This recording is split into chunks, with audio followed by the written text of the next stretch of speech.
Dahil wala tayong can opener dito at nangapit bahay lang tayo, ito na lang. Pwede na to. Diba? Okay na. At may presyo pa, 60 pesos. SRP, 60 pesos. Okay, yan na siya. Bawang.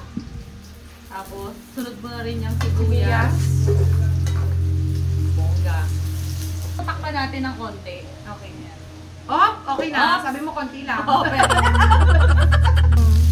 Pwede mo na ilagay yan, Ben. Medyo nag-caramelize na si ano. Oh, may pa-caramelize. Oo. Marami lang pa nalalaman. Sibuyas. Tapos, pwede na nating lagyan ng konting asin. Kasi medyo maalat naman na yan. Yan, ang sarap. Okay, tapos kumulo na siya agad. Isunod mo na yan. Ay! Siyempre Ano yan? madumi dahil hindi natin nugasan. Yan.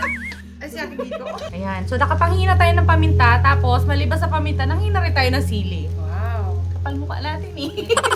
Todo na to. Oo, todo na. At syempre, nanghingi na rin tayo ng paminta nila. Kaya, ilagay natin. Uy! Bongga! Sarap. Sarap Ilagay yan. pa. Oh, parang masarap, no? Bango, oh. Yan. Tingnan natin. Uy! Bongga! Ayan, nagpawis na siya. Okay, so ano kaya ang pawis nito? Pawis at tagumpay. Pwede natin ito tikman. Cheers! Cheers! Sarap. Diba? Mas masarap siya yung medyo crunchy-crunchy pa siya. Okay.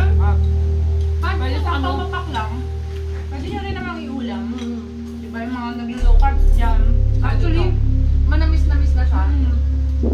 Hindi mo na siya kailangan haluan ng anything. Pero nung lagyan natin siya ng asin, okay na